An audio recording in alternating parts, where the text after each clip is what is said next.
Crypto regulations. Are these events the most important ones the entire industry has been waiting for? What will be the impact and what's going to happen after? Today, I invited the OG crypto attorney in the UAE, Gordon Einstein. Thank you very much for accepting our invitation. It's my pleasure, and I like that OG description. Yes, absolutely. I'll tell my fiance. Hopefully, she'll be impressed. Is the stamp attached to your name in the space? The last name helps. How are you doing? Good. I'm back in Dubai. I was actually, I may be the OG crypto attorney here. I don't know if that's actually true. I know a few others, but I spent the summer in Germany, or in Europe, I should say. We were just talking about in Germany. So I'm very happy to be back. It's not too humid. It's not too crazy. And things are definitely moving fast here. Do you have this feeling once you're back that, oh my God, I literally live in paradise once you spend some time outside? Like comparing to, lifestyle infrastructure, Dubai. I don't know if it's paradise. It's very nice. Yeah. We're in the marina right now. And we went out to breakfast and we were walking around and, there's all these cool skyscrapers. So it looks very modern. In the middle, there's a mosque. So the contrast for me is kind of neat. We're right there, by the water in the marina. Is it paradise? I don't know if it's paradise. It's very nice. Yeah. The world is a big, interesting place. And so I saw some other very cool places this summer, but I'm always happy to come back to Dubai and the Emirates. Night time as well is a good, Yes. nice view in the marina. It's amazing. It's beautiful. Like all the high rises lit up and then, the reflection on the water and all the boats going back and forth. How long have you been here? Good question. So my initial visit was the end of 2020. I came for about 10 days because a friend here invited me. Nice lady, Julia Tsu, you may know her. And then I went home to Los Angeles. I wrapped up some domestic business. That's a whole story we can go into if you want. Then came back out to Dubai. I think it was like February or March 2021, if I'm thinking this through correctly. And I've been here pretty much this whole time. I mean, this has been my base. Now, with Airbnbs and hotels, because we're still looking to buy a place and figure out how to do that. But I became a resident last year, and this is my place. Awesome. I think we met first time in Agora event. I don't know if you remember, but it's been like 3 years already, something like that. Yes. So it most probably is 2021. You're right, and I think I was February session. Yes. Because they do twice, right? They have a different series. They have their blockchain series, Yeah. and then they have a healthcare series and a cybersecurity series. They're very prolific, if you like. And actually, maybe that's an anecdote we're sharing. One thing that's neat about Dubai is, I wasn't from here. I didn't have local connections, but within a month of being here, I was up on the stage. This is a very fast-moving, networked environment, and this is a good place to be. It's not like, again, we were talking about Germany. Germany's great, but to a certain extent, you have to be there for a long time and know everyone since you were in school together to get into the business community. There's that feeling. Whereas here, if you show up and add value quickly, you can move quickly. Yeah, that's the beauty we have here. You can end up on an excellent podcast like Iron Capital Talks. Oh, thank you very much. Yes, indeed. We had here Oliver, Paula, and other big guys in the space, and they share absolutely the same thing. Like the turnover here and is super fast. You need to adjust quickly and understand the space, but everything is open. Like it's up to you how you play the game because the playground is there. 100%. Yeah. And everyone knows everyone, so you got to be careful and thoughtful about what you do and who you talk to and what you do. But yes, you can move quickly if you need to or if you want to. Rule number one attached, like be yourself all the time and you don't need to remember anything, right? That's a good theory, but this is a constrained and formal business environment. It depends what you're doing. If you're doing crypto, sure, you can kind of get a little bit eccentric. If you're dealing with, say, Emirati culture or Arab culture, you don't always want to be completely yourself. You can keep some thoughts and opinions to yourself and just smile and be hospitable and be friendly. You have to gauge your audience. You have to be, the way I look at it is, I'm a guest in a very expensive hotel. The hotel's very nice. They're here to take care of me, but they don't owe me a room. I'm about to be a good guest in the hotel. Being a crypto guy, do you think we have this stamp attached, like I don't know, exotic, eccentric? Sure. This industry is still not the one which is confirmed, verified. Sure. I mean, 100%. The point I often make is if you look at the original Bitcoin white paper, it had two ideas in it. two. But everyone confuses it or conflates it because it was one paper. It had the idea of a blockchain in it. Now, of course, there's predecessors, and Satoshi wasn't the first one to come up with elements of it. But there was blockchain and Bitcoin in the same paper. He didn't publish two separate papers, one about blockchain and one about Bitcoin. And so the concept of blockchain is something that I think is more understandable to mainstream or conservative or incumbent forces, whether it's governments or industries or financial transactions. The Bitcoin angle, and everything else that spawned, is a little bit more rebellious because there's a political philosophy behind it. The whole thing about libertarianism and having control over your own capital. There's a whole political package that goes with Bitcoin that is a little bit more under wraps with the blockchain idea. So I think that's why you saw large companies focus on DLT, distributed ledger technology, because they're trying to rebrand a little bit away from blockchain, because that makes switch the angle. Switch the angle. It's the same thing. It's the same idea. It's a timestamped database that's not changeable looking backwards that you can trust. But sure, because the people who did Bitcoin and crypto, they're cypherpunks. They're people who were looking to protect individuals from government prying ex-husbands and wives, competitors, all that other stuff. They're people who value privacy and sovereignty. And there's forces in the world that don't want individuals to have privacy, sovereignty, and critical thinking skills.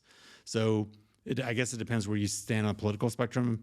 And yes, there's an element of crypto that, look, we me especially as a lawyer, but I think, if you're working in capital, we need to promote and protect the good actors and ferret out the bad ones, and not just have open arms for everyone. If someone's scammy or overstating or crazy, don't punish them, but I don't think you want to engage with them. But I also think it's a little bit tricky because no one knows everything, and something that may look scammy or fake or bizarre to my 50-something-year-old eyes, to a 20-something-year-old eyes, they may get it and understand something that I don't understand. So I try to hold my fire, but I'm aware of the need to sort of balance these different interests and needs. Yeah, and at the same time, the way how the blockchain industry, took the entire economical market, right? Like as a storm, like starting with 17, 18, and of course the peak with the pandemic time when everything exploded,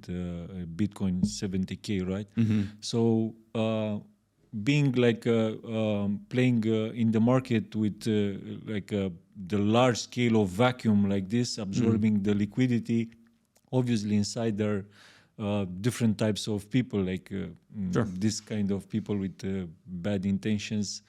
Obviously, they felt that is a dreamland for them. Sure it is. I was about to jump in there and say, bad from whose perspective? If it's a ransomware company using the anonymous nature or pseudo-anonymous nature of Bitcoin to protect their theft or their blackmail, which is what they do, then I think almost everyone can agree that they're terrible. If it's a country working around sanctions or a monetary system that some people feel is biased, then not everyone's going to agree. I'm not in favor of those countries, but I understand that they have their own agendas. If it's people who just trying to preserve their privacy and say, why does this government have the right to know everything that I'm doing? Where's that written? Then some people will view that as bad if they're hardcore law enforcement and have a certain view. But I don't view that as bad. I think that's a legitimate human right. So it's very interesting. There's so much misinformation out there. There's so much controversy. There's so much pushing. And like you said, there's so much money involved that it's not hypothetical. People get worked up. Yeah. So it's kind of fun watching them get worked up. In the same time, it's backed by your level of education. It's up to you, the exposure you want to have in the space, right? If you go and play with your wallet in 200 websites and connect and do certain things which you are not aware of and accept transactions or questions, just pressing yes, whatever, or even more, you don't go further with the education in terms of understand why that token should exist or not, and in a very back end, it's Bitcoin, right? Who is the number one that absorb the entire market and the buzz, the everything starts with Bitcoin at the beginning, right? Then it At the goes in- beginning. at the beginning, yeah, and then people, there is another one, and there is another one, so it goes more vertical. But for my opinion, is to understand Bitcoin is requires, like, you need to understand first of all the money itself, right? How the money works, macroeconomy, right? Elites, Yes. and then part of the technical part attached, like validators, nodes, why Bitcoin is Bitcoin and is not, I don't know, other blockchain. So it's a lot of is education Bitcoin attached. Why is Bitcoin not simply electronic money published by someone? Exactly. Because that happened several times before Bitcoin. Well, I think sorry for interrupting a little bit, but the question is, given all the attempts in the past to create electronic money free of government, why was Bitcoin successful? Why was Bitcoin so successful? Yeah. And you alluded to the reasons. It takes into consideration. It's a very neat technical solution with the way that they did proof of work blockchain, but they also took the economics, the macroeconomics, the monetary system, the understanding of the elite, and there's some sort of political structures in the way that it's built, and a political awareness that it's the most interesting. I mean, you made a beautiful point. When you understand Bitcoin, it takes you down. It's kind of like a backdoor political indoctrination, because to really understand it, you have to read and understand certain things. And even if you weren't meaning to be exposed to those ideas in the first place, it just takes you down that road. And then people say, "Oh my God, this person's a Bitcoin or crypto fanatic." Well, kind of, because it's like they went off to indoctrination camp. There's this breadcrumb that you follow, that you keep on reading this stuff, and even if you don't go completely to some political extreme, you're going to at least understand, why are banks able to print money from nothing? Why is this not backed by gold anymore? Who's in charge of all this stuff? What's going on? Do you think it's possible a scenario where at least they've been just surprised by the adoption, like they didn't expect to be at this level, and now they are, oh wait, because we need to do something because it became too big. They literally not lose the control, but in a certain way they are a little bit behind right now. Absolutely. So you're talking about regulators and governments and large companies. Sure. I mean, the Bitcoin was designed, and all these decentralized networks are designed to be censorship resistant, to fight against government and other attempts to shut them down. That's a big change from the prior versions, because the prior versions you could arrest some guy or threaten his family or grab his servers or something, or issue freeze the bank accounts. It's resistant to those kind of attacks because of its decentralized nature. So, and it grew, when it started, because it's technical, because it's a little bit esoteric, because it's in a certain kind of environment, sure, it grew semi-quietly and gathered value and interest for a long time before governments began to wake up. And when they did begin to wake up, they clumsily and inconsistently tried to regulate or control it. What's happened is it's a very interesting time right now, because almost every government on the planet is aware of crypto and blockchain. Almost every government on the planet is either not regulating it, they're under pressure to regulate it, or thinking about regulating it. But unless you live under the rocks, or unless you live on the dark they will be just I don't know, out of this world not to think about this kind of things. They have to. I was in Africa, several countries last year, and these countries are almost ahead of the United States in the fact that they're trying to break free of, they like certain individuals are trying to break free of the existing monetary system. If you look at countries in Africa that used to be French colonies, the Italian prime minister was making this point recently, and we're seeing some action in Nigeria and these other countries. They're under, I'm not some wild Marxist, but they are clearly under a neo-colonial system, because France controls their monetary supply and charges them money to do it. They have to place their deposits with the Bank of France, and Bank of France charges them to do it. Doesn't pay them interest. And so the question, I had the opportunity to meet with high government officials, including the very highest, and the consistent question was, we don't want to get out of the African franc or the Central African franc or whatever and into the hands of the dollar. We don't want to run into the Chinese currency. We want to stand free. so we can trade as we want. What do we do? Yeah. So luckily, even though all the governments are waking up to crypto and blockchain and what this can mean, they have inconsistent agendas, and they have inconsistent and sometimes competing interests and goals. And in the space that those those inconsistencies create, people like us can take action and push the game forward. Yeah, indeed. It's a fun time. Imagine at the USA level, like we know very well that big percentage of the world is in terms of payments transaction is Sure. Dollar based, right? So imagine what now. would they, as the moment of podcast. But imagine why would they take in consideration, to not to have this forever still, right? The U.S. wanted to have it forever, and Of they course, could have had yeah. it forever.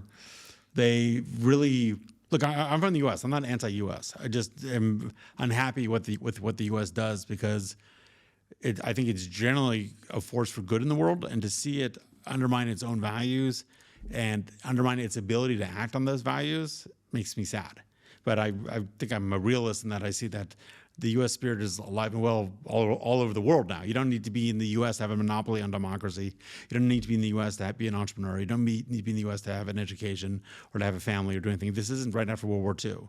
The whole world has evolved and moved on. And so any monopoly or any first position that the U.S. had, maybe when I was growing up in the 80s, it still kind of had it, but it's gone. It is gone. And so the U.S. needs to compete like everyone else. And the U.S. has long taken advantage of the fact that it was the primary, if not the only real reserve currency on the planet.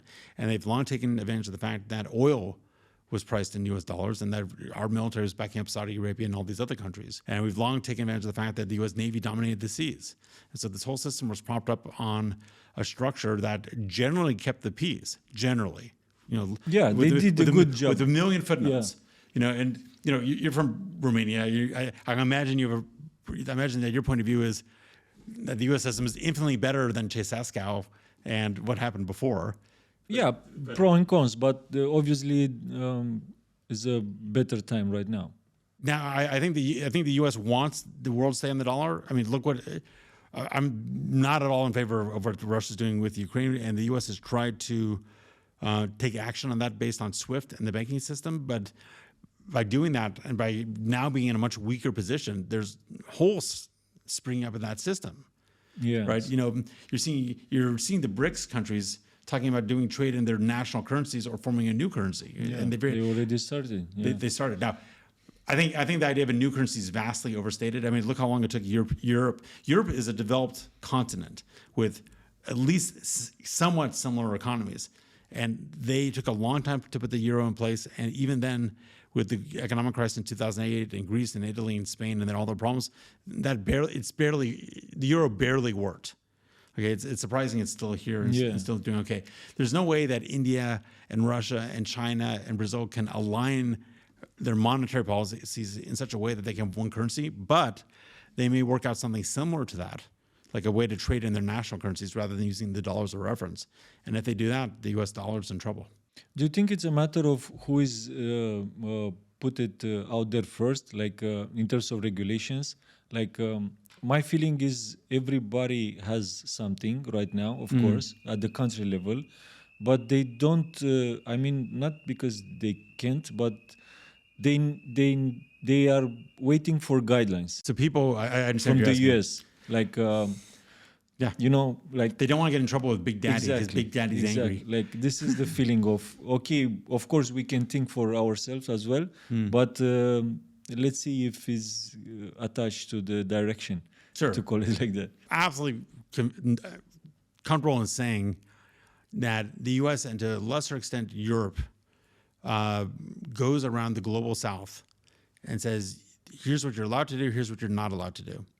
And if you do things that we don't agree with, we're going to put you on the Financial Action Task Force gray list. We're going to put you on the OECD gray list. We're going to have your banks have problems. And it's all this sort of semi-soft coercion that is meant to induce caution in these countries because it's not entirely No one wants that. No one wants that. I mean, the as a cost. country level, you don't want to be in that position. Right, you don't want to be in that against US. position. Yeah, But you also don't want to have someone else telling you what to do. I mean, the global north, and again, I'm not against these countries. I love the U.S. I love Germany, where I am also. But to a certain extent, not Eastern Europe, but Western Europe and the U.S. Got powerful by organizing the global south and colonizing the global south and extracting resources and building their industries. I'm not a Marxist. I'm a total capitalist. Whatever happened, happened. Okay. But if I was in the South, I'd be pissed off. I'd be like, who are you to tell me what to do with my resources?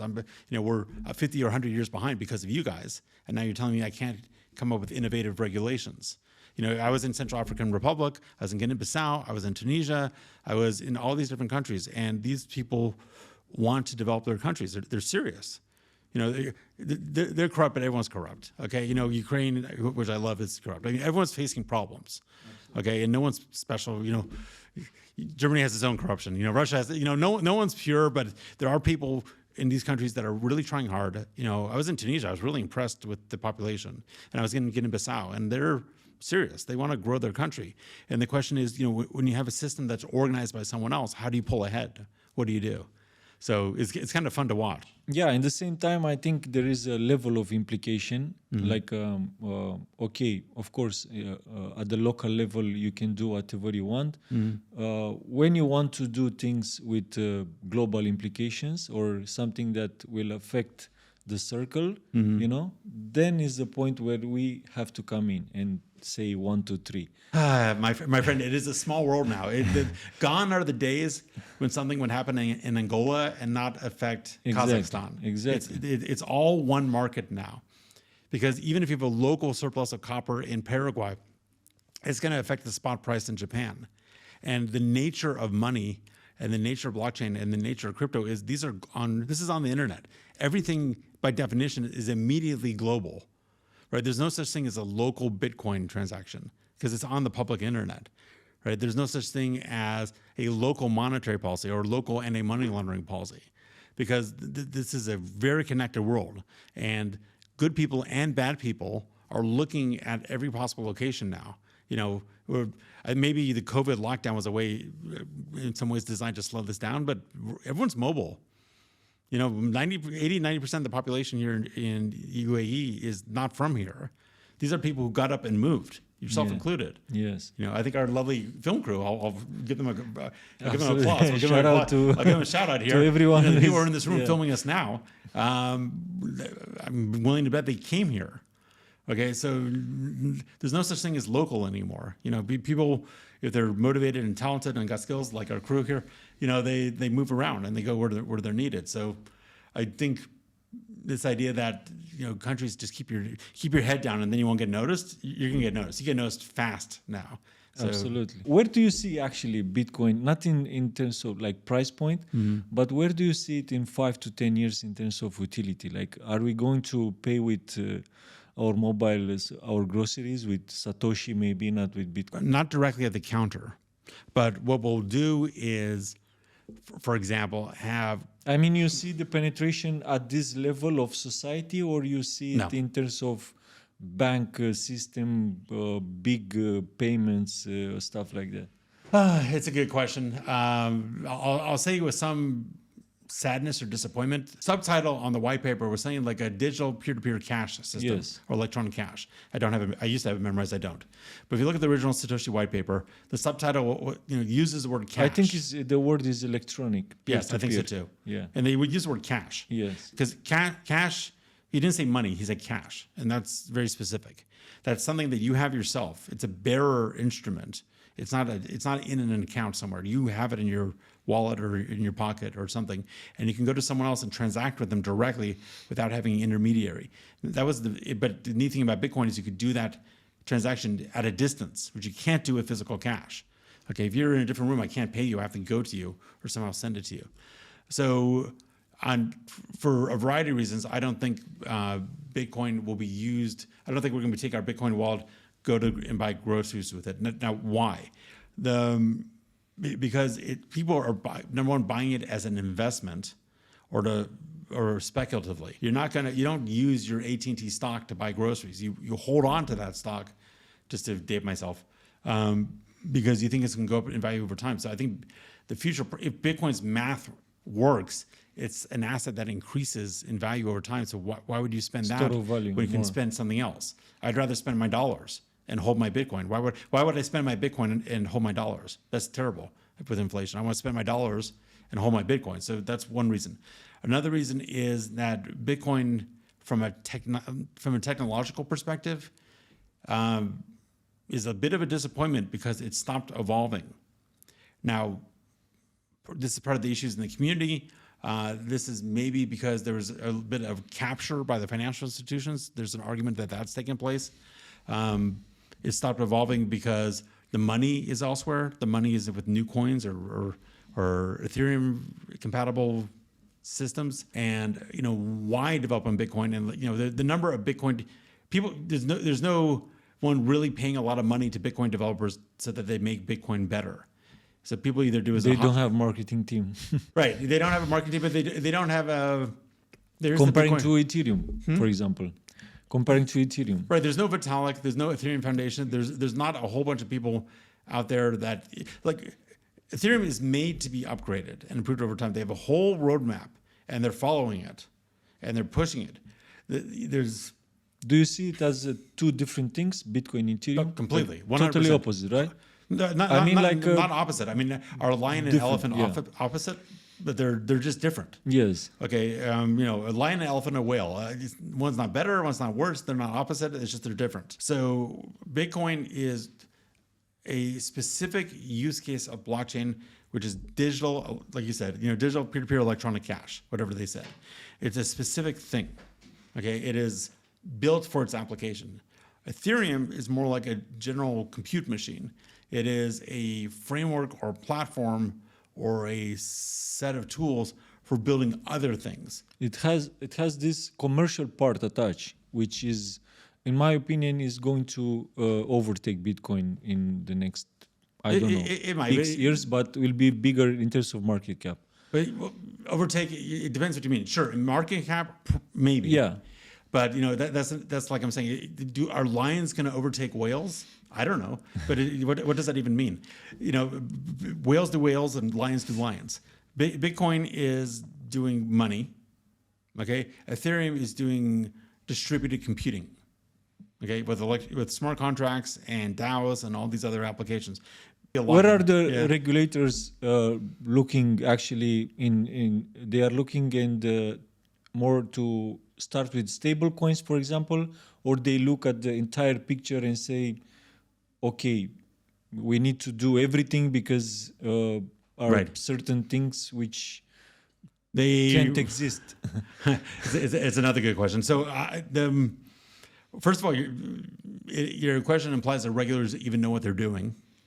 And they may not. I'm sure they have some do good data by now. Right, but there's different regulators in even one country, and there's different countries, and then there's international institutions. So you don't have a consensus or clearly thought out approach. You have, and sometimes these countries and regulators and international institutions compete with each other. Sometimes they want to cause problems for each other. It's not like China is trying to make the U.S. life good for the United States. It's not. Yes, this is like a very good point of view because at one point you are here, right? UAE is crypto friendly. You can do whatever you want, pay Bitcoin with Bitcoin, do whatever. I wouldn't say you can do whatever you want. But in terms of, remember, we're in a nice hotel. Yeah. Okay, you can maybe get, have a bottle of champagne there, even though it's a Muslim country, but don't start smoking the cigarette in a non-smoking room. No, I was in this page with, have this freedom or a society level, of course, with all the respect attached, but you're kind of free, like you don't feel that. Can I comment on that? Yeah, sure. I'm going to kind of touch something that I think people are afraid to touch, but I think it's worth touching. There's different kinds of freedom. There's political freedom, there's social freedom, there's money freedom, there's freedom of your property, there's freedom of your physical safety and whether you feel like your wife is safe walking down the street. There's different kinds of freedom. Okay, the Emirates has some freedoms and it doesn't have some freedoms. Okay, it depends what you want. Okay, if you want the freedoms that the Emirates offers, it's great. Okay, if you are interested in a different suite of freedoms, you need to go somewhere else. But I think everyone that's here, almost everyone who's here, chose to be here, and so they value these freedoms. And so, for me personally, and again, I can fly anywhere. I can fly somewhere else tomorrow.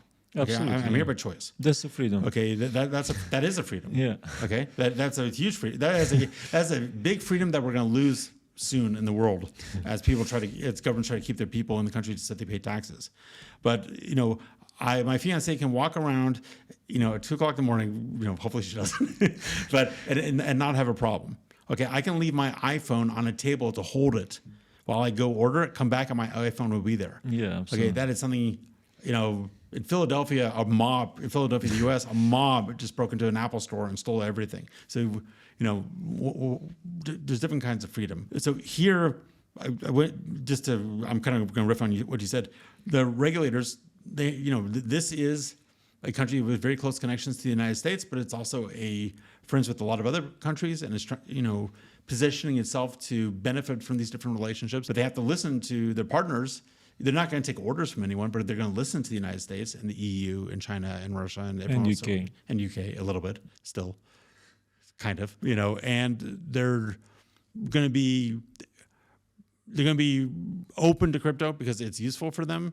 They've come out with good regulations, but it's not a free for all. Yeah. So my idea, it was with all those elements in place in the environment here, you can have this freedom attached with everything what you just mentioned. Yes. But then you travel and go to Germany where Bitcoin is banned. I don't know is it banned? Or no, I'm saying in a scenario where regarding this consensus, right? Because also at the country level they can come up with regulations and say, okay, we did this job in the last 3 years we've been working on.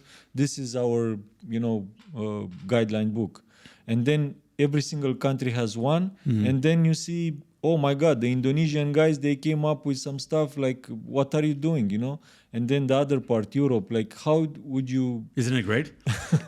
Of course. I mean, like in a back end, thanks God we are different, absolutely. But yeah. Well, this is the fun of being a lawyer. This is the fun of being a lawyer. You get to look at all these different jurisdictions. See, do they not have regulation? Do they have bad regulation? Do they have good regulation? Are they different? And then you work with your clients to figure out the best place. By the way, how do you manage to stay up to date with everything what's going on? Like, is insane amount of massive amounts of coffee. Exactly. Massive amounts, like truly epic amounts of coffee. Like there's so much. I have some blood in my espresso stream. No, I mean read a lot, talk a lot, have good relationships, stay on top of things. I work with some local law firms that are very good. So, and I work with firms in almost every serious country on the planet. So I am fortunate because of who I am and what I do, that I'm in the middle of a lot of communications. And if I don't know the answer right off the bat, I can figure it out, or I can talk to resources, or we can go in a room and figure it out. But that's like everything else on the planet. There's no rule book. Everything's moving too fast anyway. You can't really have a rule book. You just have to intelligently improvise. But let me allude back to something you said before. The regulators this is a new topic for them. They don't have unlimited resources, and they have to be a bit cautious. So they're trying to regulate everything all at once, but with varying degrees of attention. So, for example, I think VARA, the regulator here, just now, or maybe it was the central bank here, just now came out with their stablecoin regulations. Okay. Yeah, I saw the article. And when VARA itself came out with its regulations, it was missing the payments playbook. Now they since came out with it. They have to prioritize, and I don't blame them. I mean, they're no, but it's absolutely normal when you play with the technology at first of all, which is developing at this speed of light every single day, new stuff, and so you are always on your toes. It keeps you like this. It either keeps you young or makes you old. I'm not sure which. And then it's very hard to put something on the market because people have expectations, right? Like you are the authority to put everything in place to organize the playground, right? So then It is hard. yeah, of course, it's very challenging. Like just put your mind in 1 second. Go at the office and be ready with this guideline book in 1 year or something. And what's happening is you think all those elements in a certain way, and then you see. I mentioned another episode here. Is this DeFi guy who is navigating the space at one level that it gives you totally different dimension of the blockchain that we didn't see this. We never been aware about even. So then, come back with page 1 with regulations, because how come these things is possible? Okay, then we need to work another year. Interesting you mentioned DeFi, decentralized finance. Yes. Because the whole premise of DeFi is it's decentralized. No one's in charge. So who exactly is going to apply to the regulator? Who's responsible? What happens if it changes or updates? What if there's a community maintaining this network and anonymously contributing updates and voting on them? What if you have a privacy coin? All this stuff. And what if you have a technology like not Tor, but Tornado, Tornado, which is great, and then they got sanctioned. This kind of stuff is just code. How do you regulate code? How do you regulate code when their developer publishes it and then walks away? What do you do? So what's your answer for a client if you have this for a client or for the industry? Okay, part of the check, like client means that I'm dealing with so far a real human being. That human being has a body and a life. That human being may have assets. That human being may have a family. So you have to not be a reckless fool. That human being probably has parents. My general advice is engage in strategic, informed risk taking. Okay, if you don't want to engage in risk, you're in the wrong business. If you're in crypto and blockchain, you need to engage in risk. Driving in Dubai is risky, in case you haven't noticed. Okay, life is risk. Okay, the question is, what do you do with that risk? What are you getting for that risk? So if there's a 1 in 100 chance you're going to go bankrupt, but you're going to make 1,000 times your investment, that's pretty good. If there's a 1 in 2 chance you're going to go bankrupt and you're going to get 10% on your money, then it's bad. What are you risking? Are you risking your money? Are you risking your reputation? Are you risking your body going behind jail? Are you risking opening yourself up to physical violence because people lost money and now they're poor and they can't pay for medical treatment and now they're angry at you? Because that happens too. What are you risking? So it's like everything else in life. You want to maximize your return, you want to minimize your risk, and you want to do things along the way that produce the best outcome. And what's attractive here is because Dubai and Emirates and really the Gulf in general have come up with some regulations, your ability to engage in intelligent risk has been increased because now you can engage that risk more correctly. In the United States, where you don't have clear regulations, where lawsuits come years after you did something and the regulator doesn't help you, it's much harder to engage in intelligent risk. You can just engage in risk, and that can be scary. Yeah, it's a very interesting point because I'm assuming, and from here you start develop after the strategy for them, right? Like based on where they have the higher risk attached, then you say, okay, we this way. do everything we can. Well, first, some projects shouldn't happen. If there's a project that's stealing from people or scam or fundamentally deceptive or bad for the industry, I want nothing to do with it and stay away from me. And I'm going to suggest them they don't do it in the first place. Okay, so get rid of those. Yeah. Now you get the rest of the stuff. And the vast majority of things are either harmless or they're positive. What do you do? Well, you need to... You need to manage risk and increase your upside. How do you manage risk? You form a proper company or companies in the proper jurisdictions. You do what you're doing, at least even if it's not allowed, you don't do it where it's illegal. It either needs to be unclear or legal. And it's not an old industry. Some things are just unclear. But if you do it while it's unclear and not illegal, you probably won't get hurt too bad. If it's illegal, you don't want to do it. How will you create the top 5 right now in the world in terms of crypto-friendly jurisdictions or countries? That's super Let's say controversial. countries. It's super controversial. The Emirates is very good, where we are now. Hong Kong is good, but there's obviously a political situation there. So it's a little scary. Cyprus is surprisingly good. In terms of if you're issuing tokens and need a home base, I haven't looked in a while, but Bahamas and British Virgin Islands was good for a while. I think that if you are of a certain group, then operating in Russia and Ukraine and Belarus are good, because as you know, as much threat as Ukraine is under and as much sanctions as Russia and Belarus are under, in some ways that's like a sandbox. Because those countries are kind of cut off from the world, what you're doing there doesn't necessarily affect everyone else as much. And if you're Russian working in Russia, you can do some things that you can't do other places. So maybe you should. Singapore. Singapore's very good. I should have mentioned that. Singapore's good. Singapore's conservative, but they're serious. Singapore's an adult country. You know, as small as it is, it's very sober and business-minded and level-headed and non-spastic, and generally Western-aligned, but very aware of political. You know, it's a small country; it has to make its way. Do you think those countries will really have a competitive advantage in globally? Sure. 100%. Because, and I'll tell you why. It's the point I made earlier. You know, when it comes to international finance, Liechtenstein and Luxembourg are heavy hitters for certain kinds of things. The Cayman Islands for fund creation are heavy hitters. You know, little South Korea is an industrial powerhouse that's almost more powerful than Russia.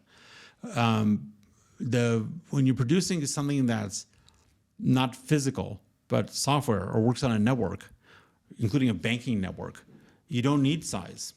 You just need this table. Okay, this table by itself, if you put enough servers high enough, could run an entire monetary system.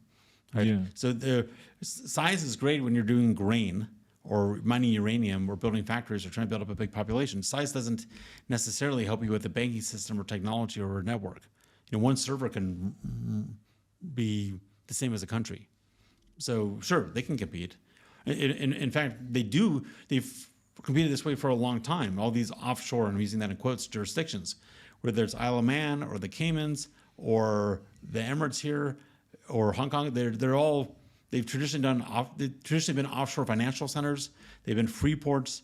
They've been trading hubs. They're cosmopolitan in their point of view because they have to be. And this is not anything new. This has been going on for hundreds of years. So sure. What's your take on Saudi Arabia? Like what they are doing now, being you're asking great questions. In 2022, they've been like the world's, economically speaking, number one in many departments like tourism, entertainment. We know for sure, you know, the Neon project, right? Yeah, 100%. Like they are building environment for the society, which is coming in the next 5 to 10 years. This is super powerful. Like how do you see them in this global map of country development? There's a lot of promise there, but they have some fundamental problems. So MBS, Mohammed bin Salman, he's very ambitious. Have you watched his interview with the Fox News? I've watched a lot of his stuff, and I've read the recently one. Is it? I mean, no, I don't think I did actually. To be honest, I will though because he said it. Yeah, I think Saudi realizes their issue. They have a young and growing population. He's 38. Huge. I know. It's like what did I do with my life? This guy's 38 and he's running this country. But no, I mean like Biden has 80, Putin whatever. So it's a huge advantage. And he should be around for a while, and be able to see this stuff through. You know, I don't know if Biden's going to be there tomorrow. I don't know if Biden's there today, technically. Physically. God bless him, but yeah, who knows? Enough. Yeah, God has blessed him enough. Yeah. Okay, so enough is the keyword. Yeah. Look, Saudi has to progress because they have a growing population. They cannot depend on the U.S. for security anymore. China's not going to step in quickly. They have Iran getting powerful. You know, even though they just made peace, who knows how long that's going to last? And who knows what's going to happen to oil? You know, with global warming and everyone going the way it's going, they have a non-secure, volatile future. That said, they got talented leadership. They have a political system that's, you know, it is what it is. But people are not going to argue with it too much, so they can implement what they want to implement. They're looking forward. So yes, they had NEOM. They have their new free trade zone, or free zone rather. They're opening up. I haven't been there yet, but I know that when you go there, it's not the mental image I had in the 70s, a bunch of Bedouins in the desert. It's big, glistening, modern cities with men and women, in a conservative environment, but working together and building stuff. I think it's kind of a version. It's a huge, just like Taiwan, just like China's kind of like, a 20x of Taiwan. Can you compare it to, let's say, Dubai 90s? Kind of. The thing is, Dubai and the Emirates in general have thrived as a place where you could do what you couldn't do in Saudi. Okay? You couldn't do it in Saudi, but you can do it in the Emirates, so you'll do it in the Emirates. And then you'll go to Saudi because you have to. That's why also they are here. Yeah, that's why we're here. Okay, but what has the science? What has the oil? What has the money? Saudi. So it's, if they... Sure, they're now in the position, yes, that the Emirates was in the 90s. They have to do something in order to compete because the world is getting scary. All right, so now they got these big powers. They can't rely on their traditional protector, the U.S. They need, they got to make Anyway, moves. it's a very strong relationship between them. I mean, UAE and Saudi. Kind of, sort of. Yeah. I mean, look at least at the level we can watch things, right? Certain things, obviously, we have no idea. But I mean, as what they put in public, the relationship is very strong. And I want to make a comment about these countries. Every country in the world needs to cooperate in order to survive. It needs to compete in order to survive.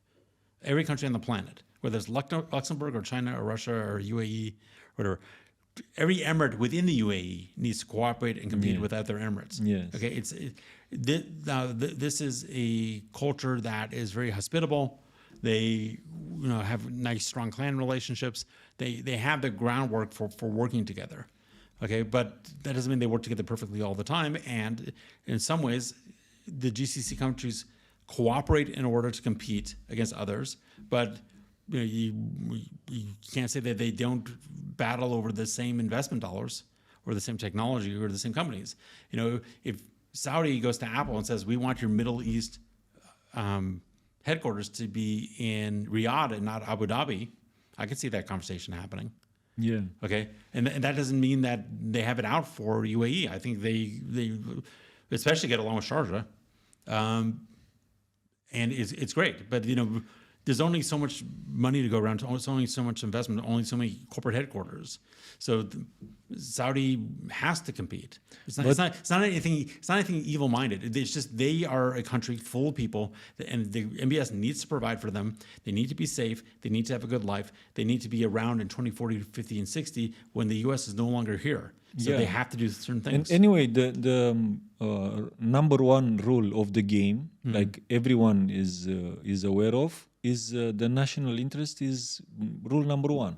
And then, how it should be. Of course, some leaders, they put that in the they put that 10th second place or whatever. But that's how it should be, like national interest. Then, of course, like backed by these rules, the conversation is framed in a certain way because I'm allowed to have a certain thoughts in regards of my country because the national interest, right? But in the same time, I need to take care about you because you are my neighbor. So in order to have a developed region, every single country, as you mentioned, even at the Emirati level, everything is in the hands of the leaders. Like, is your ability to be a friend, but in the same time to compete. Like, it doesn't mean like now in Ras Al Khaimah you want to build I don't know they have that a brand new water free zone. park, the largest in the world. Someone will say no, like that will is not aligned with the rules of the game. Absolutely. You need to be sensitive to, but this is true everywhere. You need to know where you are. You need to understand, especially as someone who's not born here or not ethnically part of here, that there's structures and relationships you will never penetrate. That doesn't mean it's unfair, and that doesn't mean you can't do well. You can. Okay? But I don't walk into someone else's house and demand the master bedroom. Okay? I'm very happy with the guest room. because I'm in someone else's house. Exactly. Okay, Yeah. it's not my house. All right, so I want to be, I'm being reasonably straightforward in this conversation, but I don't come into my friend's house and start breaking plates. I'm here to I clean up my plates in the kitchen and go, thank you very much. Of course. Okay, and so this is, but to get to your earlier point, look, democracies have their benefits and monarchies have their benefits, and the benefit of a hereditary monarchy, like the monarchies, like the one you have in the Gulf, is that the people running in the country have a vested interest in thinking long term. So long as they're in a secure position, they can afford to think long term because they don't need to stand for election every 2 seconds. Okay, because if you stand for an election, you have to rob the future to pay the present so that people vote for you. Right? I'm going to rob the people who haven't been born yet so that I can pay the people now who are voting age so that I can stay in office. Because if I don't do that, even if I don't want to do that, my competitor will. So now I have to. Okay, the hereditary rulers of these countries don't have that pressure. This is basically their place. You don't burn down your own house. So they're not going to, they want to build it. And if you look at, especially at Abu Dhabi and Dubai, I'm newish here, but you can see how quickly and well it's developed. Okay, this was just sand before. Dubai especially, it was just the World Trade Center, one building standing on Sheikh Zayed Road with nothing around it except for sand. Toyota building. Toyota building. Yeah, if you were it's like it's like from the movie Inception. Like, what is this doing here? This building in the middle of the desert with 5 camels. Okay, and then here we are, 20, 30, 40 years later, and you go outside the marina, and you're like, this is cleaner, nicer, bigger, and more sophisticated than Miami. Okay, this is like south of France, and they pulled this off. It is shocking and impressive. So I think if you're here, you get with the program and try to help. Absolutely. If let's just stretch of imagination, right? You can put yourself in a position to hold the position and literally take the decision for the entire world. We are on the same page with Bitcoin and how do we apply this technology. That's a lot of power. I don't know. Yeah, like Okay. I'm giving you this power. Okay, well, thank you. So This is a very impressive podcast. yeah, what will be your approach? Like where you'll put a limit for let's say for the population, right? To have let's say the allowance of the usage. Like you'll put a limit in terms of payments. You say like, okay, you have, there were rumors in terms of China, how they want to play the game, like maybe later. Like you have $1 million today, you have 1 year to spend. Yeah. Otherwise, it's expired. Yeah, forced consumption. Expired, like zero. Yeah, now obviously there'll be exceptions for that. So what will do in that position? Like how would you handle this approach? I mean, that's a nightmare, right? Because you're basically I am not a fan of central bank digital currencies, which is what you're talking about. A central bank digital currency is not the same thing as what we have now. It allows much more control by certain powers, and that control can be changed. It can be arbitrary, and bugs in the system, even something that's not malicious, can kill people. I mean, if your wallet's frozen through a bug and you can't pay for food or electricity or heating, you're dead. And by the time you commit a tech support request with your phone that doesn't work anymore, it's going to be too late. So I'm very scared of that world. If I had my preference, I would have something like Bitcoin be the currency, because, and it could even be on a central database that was not corruptible, but because new Bitcoin is created at a knowable rate. Okay, so no one, barring something really unusual, can take Bitcoin from me unless I agree. And new Bitcoin is issued at a controlled rate, so it's anti-inflationary or it's deflationary. The way you destroy people economically is taxation on one side and inflation on the other side. Those two eat away at what you have. So something like Bitcoin on a global basis, if you're giving me that power, would be great. Some kind of monetary system that was almost beyond human control with a currency that it defended. And that would cut way back on wars, because you couldn't print money to pay for stuff, to bomb people. Okay, it would maybe control taxation, or it would make taxation very visible. Okay, and it would eliminate inflation. So that's what I would like. The trick there would be to A, make it usable, and B, make it not corruptible over the long term. And I guess the next C would be to make it so that as situations changed, it could adapt. And it's tricky to manage all that. Where I'm going with this is to give the perspective where, in my opinion, the control, it has to be there. Like, there is no such a world without control. It will be like, we will die in 1 year, everyone. Like, literally, we will. Because at the very back end, the roots, we are animals. Like, in a moment where the brain has access to that absolutely pure cocaine freedom, like, I don't know what's going to happen in the world. So then, you as the elite, right? Because I put you in that powerful position, you need to shape out things in a way where the world has to exist tomorrow as well, and operating at a certain level again. So if you go with, okay, let's use Bitcoin, everyone, and also at the same time, actually, the world needs cleaners, the world needs mechanics, the world needs electricians, the world, like, what would you do with all these people, all this crowd, all this at society level if you just give, freedom? Too much freedom isn't good for them? Yeah, I don't think so. So let's distinguish some terms. Okay, I'm not in favor of anarchy. Anarchy is scary. Okay, so I'm not advocating a system without rules or constraints. And by the way, this Hobbesian world that you're talking about of, everyone against everyone, the eternal war, that doesn't actually happen. Okay, because you as an individual are vulnerable, and individuals form groups in order to compete. And those groups form rules inside of themselves so they don't implode, because if they didn't do that, other groups would beat them up. So humans self-organize into self-regulating groups. We call them countries, right? If there's a boss up there, he's not running politics right now. We're running politics. Okay, so you can say right now we have no controls. No one's making humans do something or not doing something except for other humans.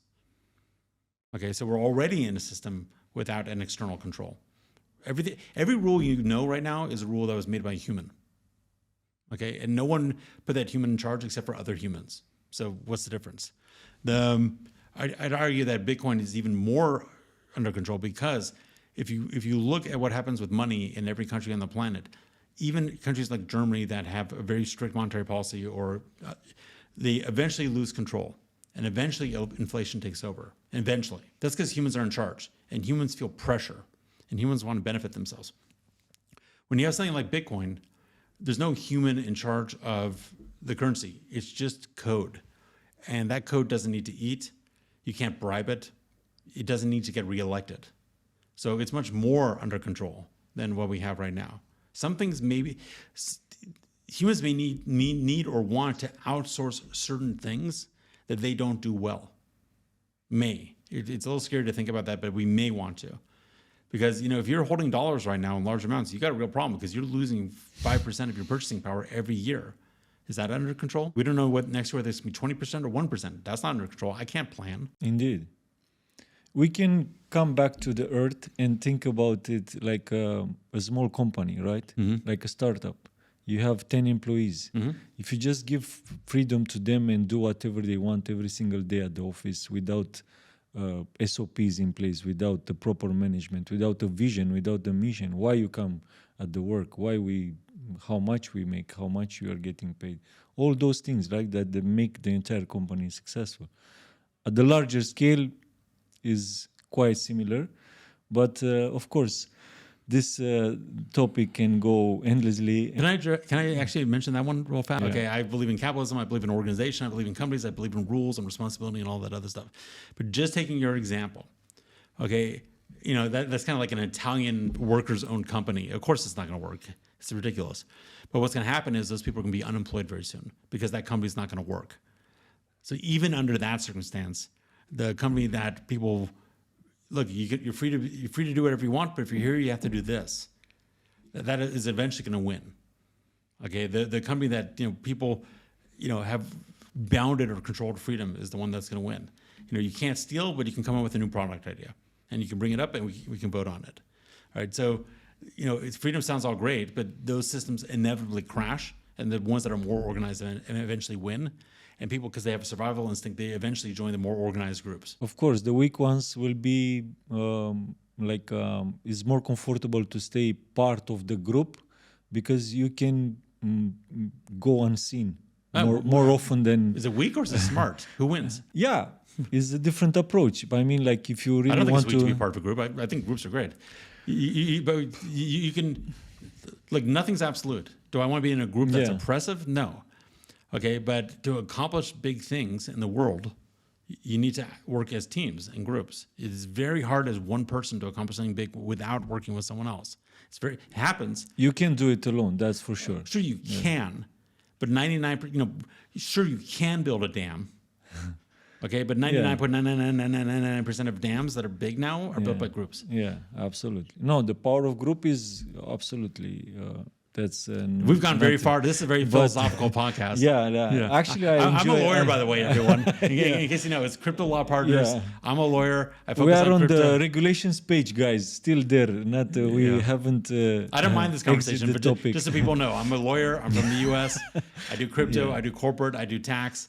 But I'm fascinated by these topics. No, the entire discussion, it was in this range of the consensus, right? Because that's why we touch countries at the management at the country level. Because if you need the consensus in such a powerful industry, which is going to affect the entire world, you need to have a good relationship from the beginning with your neighbors, because you can't be just like physical wars and then okay, let's talk Bitcoin now. We agree. It's not working like that. Obviously, you need to do certain steps behind that, right? So our entire discussion, it was at this politics level, global level. Not what I was expecting, but it's very cool. And we want to stay in this part with regulations at the global level in all those implications, right? Because when we say regulations, it's not about just the paperwork that they have to put out there.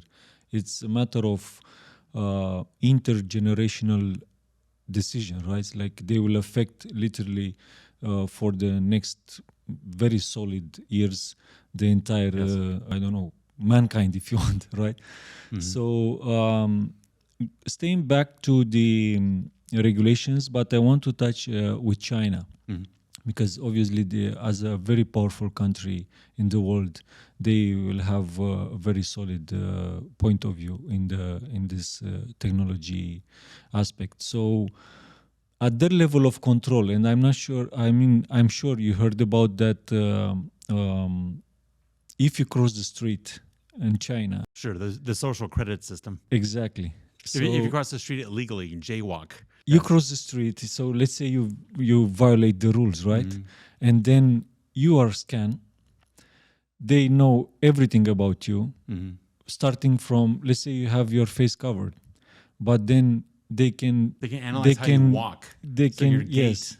By haircut, by shoes, like those kind of elements of tracking are just mind blowing, and then your social score is affected. Social score, it means like you have limits on some grocery products, public transportations.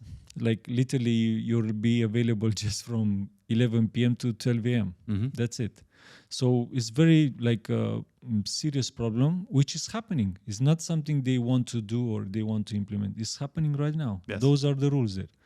So with this kind of control, with this kind of mass control they are doing right there, how does it look in terms of applying those regulations for the entire society there? You mean, what does it mean if those way China runs itself is applied globally? Is that the question? Yeah, I mean, like of course at the local level first, but those elements are with global implications, right? Because if they start doing things in a certain way, not only they give idea to others, but we are all humans, we are interconnected, so obviously will affect everyone. I'll give it a longish answer. Absolutely, When the revolutions in Europe happened in 89 and 90, and the East Bloc fell, Russia had its revolution and the other countries broke out of the Warsaw Pact and went on the path they were going on. Tiananmen Square happened in China. And I remember watching it as a younger man. And obviously I'm rooting for the guys in Tiananmen, not doing anything practical about it because, I didn't even think about it. But was kind of sad and disappointed when they switched from talking to the students to doing what they did and taking over the square. And there was a real question at that time whether or not China's government would survive in power. Okay, now we're in 2023, coming up on 2024, and they're still very much in power. And they very much developed the country. It's not just it's not North Korea. They've done a lot, like a real lot. The standard of living is up. They've got a great space program. Their technology is huge. They've built, huge international support one way or another. They've brought their infrastructure to Africa and the Middle East and beyond. So it's a very successful dictatorship, very successful. There's a chance that it may never fall or may not fall in the foreseeable future. And that is because even though they insist on their monopoly on power, which is what Tiananmen was about, they have a certain dialogue with the population. Their dialogue is kind of what Russia has, but they do it much better. Their dialogue is you go get rich and have a decent life and stay out of politics. That's the deal with the population. And there's a governance model or a monitoring model that you're alluding to, the social credit system, and things like it. But before they had technological social credit, they had people that were in charge of apartment blocks. They had party representatives in factories. They did it in an analog manner before. Now it's just digital and far more effective. But they always had this sort of thing. It's not like you had a private life before. It's just now it's efficient and streamlined and recorded and searchable forever. So its scale has changed. What's interesting is China not only exports its silly plastic whatevers to the world, it not only exports its infrastructure, but it, to a certain extent, exports its governance model, right? This model of maintaining control of the country is something that China actively seeks to export to other countries that are non-democratic. And there's a lot of buyers for it. So it's kind of interesting. China's doing a backdoor regulatory play by perfecting this model of keeping the population under control while it grows and getting other countries on board with it. So we may see, again, they're not crazy. They've done really well for the country economically, for sure. There's no doubting it. And when the West puts that down, I kind of have to laugh. I think we're just being jealous. But yes, China has an outsized impact on the rest of the world because they're intentionally exporting their model. Interesting times. And it's a matter of you mentioned earlier the consensus, right? Mm-hmm. Because it's a very important element how you come at the table as a country in terms of having a good intention to reach a global consensus, and of course you come at the table with your level of control, right? Each country has its own level. Like some of them, they are more in or less, right? Each country has its own power rating. Each country operates at a certain level with this control. So then you come at the table and say, no, we want to keep these things in this way because this is our history. This is what we do. We know no one knows better than us at the local level, right? So if they come up with those kind of elements at the table, of course that consensus will be very hard to be reached. Well, let me give China some credit. When the U.S. goes into countries, it is very loud and boisterous and demanding that other countries need to do things a certain way. Whether it's certain kind of sexual rights or minority rights or speech or how they're going to run their financial affairs and the IMF and all that other stuff. It's overt for the most part. Now the U.S. backs coups and does other kind of stuff, but even that is kind of known, and that is the sort of thing that produces a reaction because people's egos and identity get threatened by that sort of behavior, even if what the U.S. is saying is right. And sometimes it is right. Right? China does things differently. Their public position is that countries should not interfere in other countries' internal affairs, and that's what they keep on saying over and over again. And they announce that. What they do is very smart and clever and sort of very Chinese, which is they establish certain conditions on the ground, certain facts, certain ways of doing things that almost subconsciously lead you to do things in the manner that China wants. So you're not really, China's not coming to you with an overt thing like, hey, implement our governance model. China's making it easy to do it and providing benefits to doing it and applying it a little bit at a time before you even realize it. And by the way, we can talk about artificial intelligence because artificial intelligence's threat is a little bit similar to how China does its business. So China doesn't scream and yell so much, except maybe if you're talking about Taiwan. It's more like, let's set up the circumstances where things work our way. And before you know it, you're doing things their way and don't have a choice. So we can say they're great marketers because they have they can build a great offer that is no brainer for you not to have it. Yeah, it's there's different kinds of selling, and I think you and I talked about Cialdini and influence and all that other stuff. The best sale is something that doesn't look like a sale. It's maybe a consulting sale or an education sale, which is you're just talking to someone, exchanging information, solving their problem, and then helping them solve the problem that you solve together. I mean, is that a sale? Or is that just you're collaborating? Even if the other person is paying you for this, it doesn't feel like a sale anymore. You're just helping them out. So China softly sells, and when you get enough of their stuff, all of a sudden you have with that stuff and with those structures comes a mindset, comes a way of viewing the world. And when the U.S. or Europe comes in there and goes, human rights, it may be right, it may be ethical, but no one wants to hear it. So they're smart.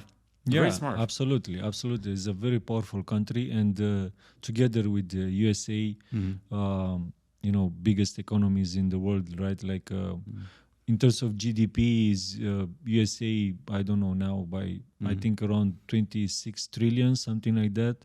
China with 22, 23, but the third one, we're not. Somewhere there. I don't have exactly the numbers, but is somewhere there. But what I want to say is that the third place is Japan with 4 trillions and Germany 4 trillions. I mean, the difference is big. It's like a by the way, India is going to pass Germany very soon. Yeah, but and then Japan we are talking soon. as a moment of now. Of course, tomorrow also one of them can double or whatever. But at the moment of now, this is the top, right? So obviously those two countries are the ones that have the biggest impact by far. By far, I agree. Right? By far. So, of course, the rules are done and are created by the guys who have the most powerful voice at the table, Navy, right? Like, in my opinion, and I want to touch this. The next question is: everything is backed by the financial power. Even if you talk the blockchain regulations, with all those implications that we've been talking here in this podcast so far, everything is backed by G7 countries, because at one point it's like you have an issue, right? So you go at this governmental entity, whatever, and you say, this happened to me, 1, 2, 3, I need this because 1, 2, 3, it happened this so far. And they let you talk for 20 minutes and say, we'll come back to you, right? We will email you back once we figure out or something. So, and G7 is like every single country, they can release their regulations, stable coins, everything. But that's pretty much everything what they can do right now. Because after that, those countries, they come say, we'll come back to you, let us work a little bit on it, and then you'll find out. Is that the way how you see things, or you see it differently? That these countries are non-responsive? You mean? I mean, like the entire map of rules I see what you're saying. is G7. I think that time has passed. I think it became very clear with the emergence of the BRICS countries, especially recently, and the U.S. throwing its weight around with the U.S. dollar and SWIFT, that that time has passed. If you look at the total economic power of the BRICS countries, I believe it's larger than the G7 now. Now and the G7 is not a coherent bloc. They're just it's an organization, but they're not a bloc. They're not a bloc like the EU is a bloc. So I think the BRICS has surpassed the G7, and the G7 I think is to a certain extent perceived by the other countries as sort of a U.S. led or influenced organization. So no, I mean they sure they have impact, but there's new kids on the block, and they're serious, and they're not willing to take the back seat anymore, and maybe they shouldn't, because it's one thing to your point, it's at the end of the day, it's the golden rule. The person who has the gold makes the rules. Well, it's more like the person has the economic power. Let me back up a second. China has this idea, and it was China who came up with it, of comprehensive national power. CNP. Which, by the way, they just recently invited Saudi Arabia as well. Yeah. To join. Yeah. Interesting times, right? Yeah. The U.S. is buddy.